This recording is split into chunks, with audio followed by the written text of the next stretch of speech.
How are you feeling today? Feeling good? Oh, not so good. It's okay. In fact, today I'm going to tell you another story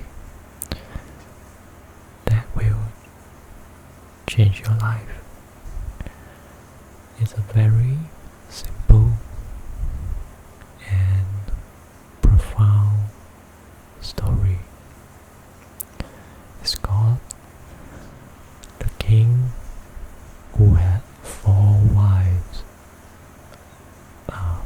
No, or rather, The King with Four Wives. Okay, so let's begin. Are you ready?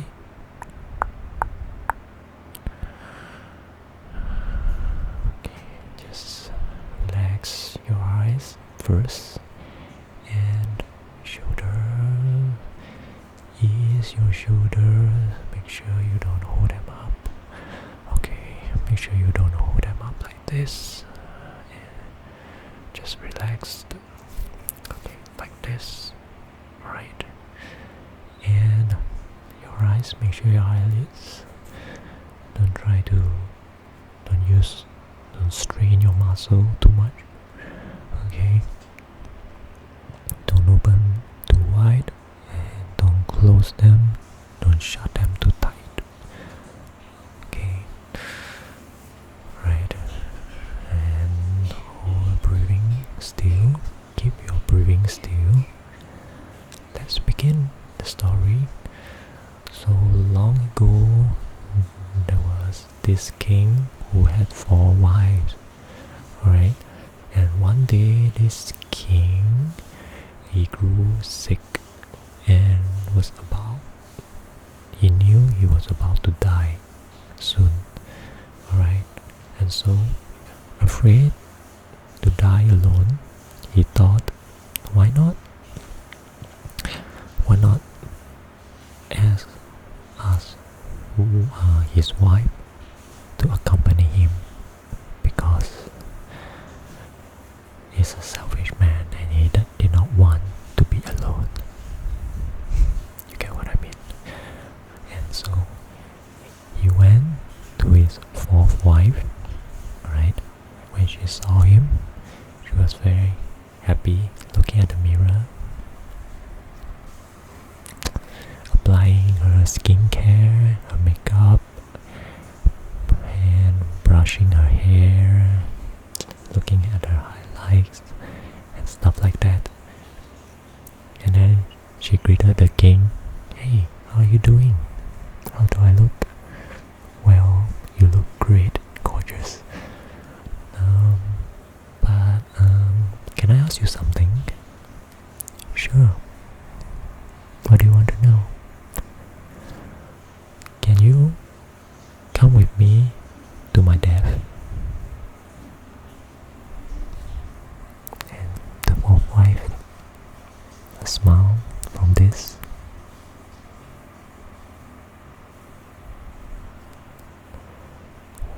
What?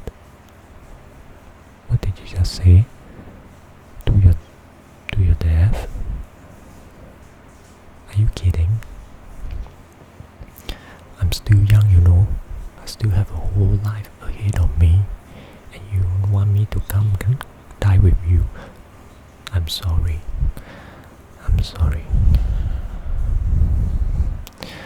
We are not having this conversation.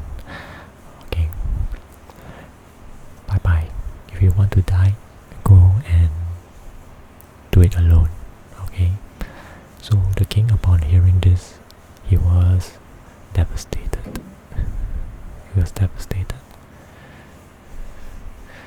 Because he had spent so much on her. This fourth wife was the most beautiful wife of them all.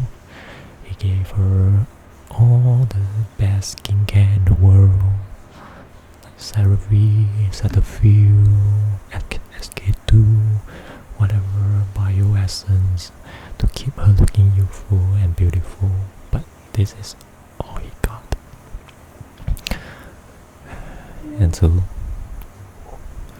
the fourth wife said, alright, I think it's time to find another husband. Bye bye, dear. Like that, she left, and then the king went to the third wife, and he said, wife number 3. This third wife, by the way, she was the richest of them all, of all the wives, and she had wealth, she had status,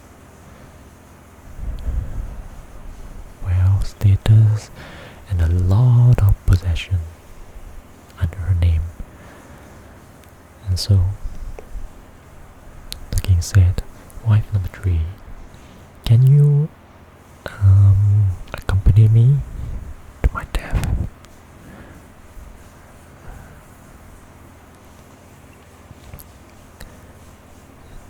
The wife number 3 said, death? Is that a new place or a new attraction? A new kingdom? Where is it? I know you must. You wanna give me a surprise, right? Must be a very beautiful place with lots of riches, beautiful people, beautiful houses, and scenery, beautiful scenery, and all that. So, and the king said, not really. I'm referring to death. You know, death do us part. The death, DEATH. And then the wife said, oh, D E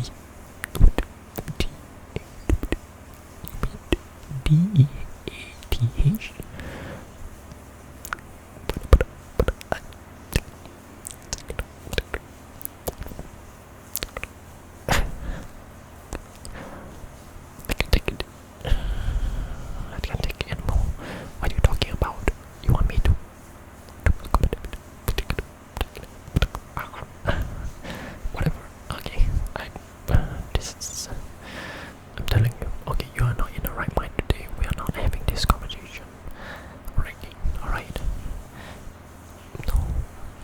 Said, no, please hear me out.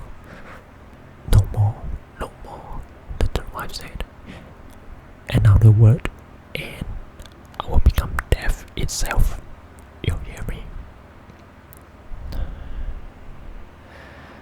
Okay, anyway, I got a spa appointment. I gotta go. And no more death when I get back. So the king, disappointed, went to the second wife. The second wife was a very caring woman. He always looked after the king, and the king thought maybe he stood a better chance. Maybe this is it. She might agree after all to go with him to his death. And so when he said to his second wife, wife number 2. Oh, by the way, I said wife number 4, number 3, number 2 because it wasn't stated. The wife's name wasn't stated in the story, so just make it all up, okay? And oh, by the way, the SK2 SK2 Bioessence and Seraphine part, I also make that up because these brands don't exist back then, right? Okay, back to the story. And so this man, he asked his second wife, and what his second wife said surprise him because he said that, well, darling, of course I will accompany you. Haven't I always? I will accompany you. And the king said, really? You accompany me to my death? Death? This is death.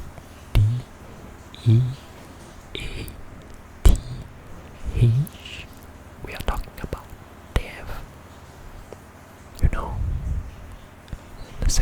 said, of course I know. What I'm saying is, I will accompany you to your funeral. I will make it a grand funeral, and I will make sure that all your loved ones, your friends and family are there, and I will say a prayer for you, but that is as far as I can accompany you. And the king thought to himself, well, that doesn't sound so bad, but that wasn't what he wanted. He wanted someone to come with him to death, to his death, to be with him. And so suddenly the king thought about his first wife, a wife he had long neglected and had not visited in a long while. A bit hesitant, he went to his first wife. When he saw his first wife, she was as quiet as she used to be, and she was all skinny and malnutrition, haggard, pale, and the king, feeling ashamed that he had neglected her for so long, asked her, the first wife, wife number one, I'm going to die soon. Will you accompany me to my death?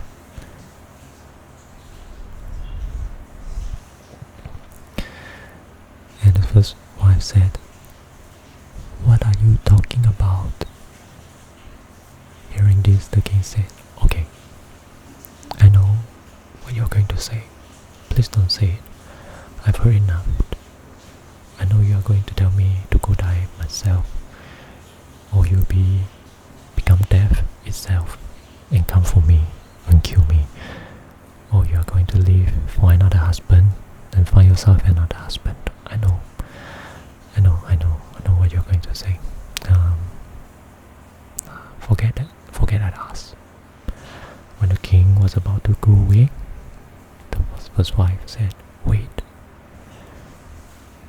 What I meant was, what are you saying? I've always been with you. I've always been watching over you, even though when you were oblivious of my presence. Yes, I will go with you wherever you go, even to death. And hearing this, the king cried out, broke down in tears, and said, I'm sorry, wife number one. Among all my wives, I've mistreated you the most. I gave the best to the other three wives, the best skincare, Cetaphil, SK2, and all she said was, fine, she's going to find another husband after I'm gone.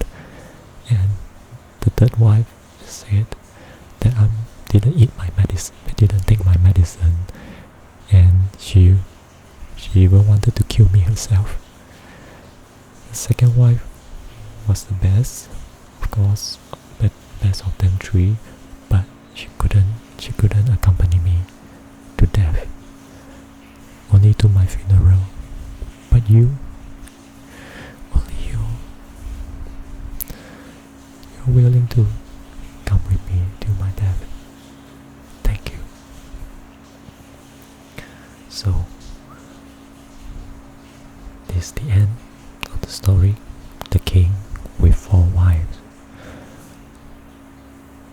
The fourth wife represents our body. We are always preoccupied with taking care of our body, ensuring that it looks the best, grooming our body.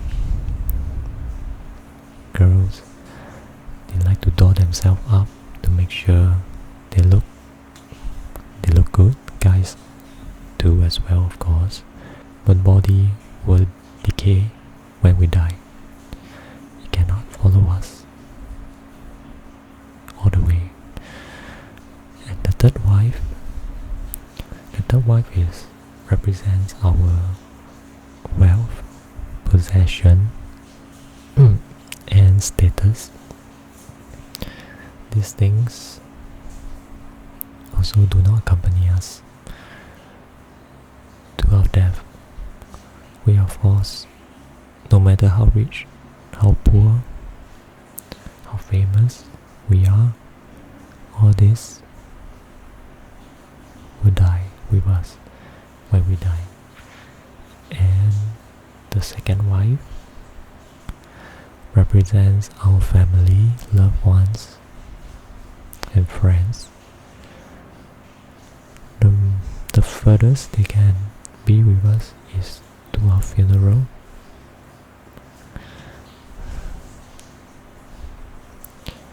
But they cannot come with us to our death when we die. And the first wife represents our mind. It also represents our actions, the deeds we do in life. Because our mind follows us even when we die, or in Western culture is known as our soul. But to make things more simple, I will say it as our mind, because our mind is everyone can relate to mind very easily, because you're experiencing things every second with your mind, right? And whatever we do in life, whatever deeds we do in life, good deeds will reap good effect, consequence. Bad deeds will reap bad consequence and effect. This might not be evident at once, but it will follow us to our next life. Of course, if you believe in reincarnation. But even if you don't, the law of cause and effect will take effect even in this very life. What we do now will have consequence on us in later part of our life, not necessarily in our next life. So you see, like the first wife, the mind, why does it look so haggard and malnutrition? In life, we always burden ourselves with the fourth, third, and second wife, especially the fourth and the third. We spend most of our life pursuing wealth, possession, and fame, accomplishments, and also we are obsessed, we are attached to how we look, to our appearances, and we are also attached to our loved ones, family and friends. Okay? Most of our happiness and sadness actually stem from these three wives in life. We torment our mind with these attachments, and as a result, we feel miserable at times, anxious, lost, helpless. This is what we are doing to our mind, like the king did to his first wife. We torment our minds, we burden our mind with these things, but no more. It's time to let go, to slowly let go. Because if you keep holding on to accomplishments, money, to your possession, to how you look. If you keep troubling yourself over these things, you will be miserable. Of course, there will be joy, but this kind of joy and thrills are not reliable. They can turn against you anytime. They can become misery and suffering the next moment before you know it. And in life we also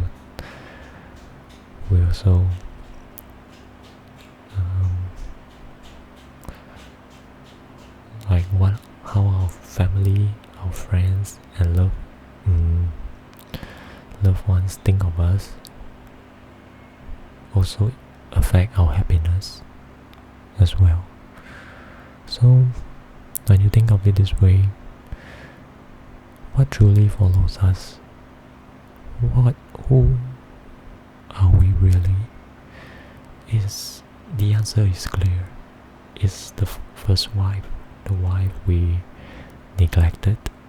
We've always neglected their well-being. But this first wife is the most loyal wife of them all, of the four. It's our mind. So it's time to honor your mind, to be kind to your mind, to be gentle, to be loving. Because once you do this, your mind becomes free, becomes a happy place. Your mind becomes light, not trapped. Okay, and I hope this story, I hope you enjoyed this story and it has brought some meaningful insight. So as usual, if you like what I've shared and my acting, if you like or dislike, please smash that like button no matter what. Comment, talk about what you like, what you took, what's your takeaway from this video, and you can tell me if you want me to do more of this video, and I will do it in the future. And remember to subscribe as well. Okay, alright, so that's all I have for you today, and you've been staying up too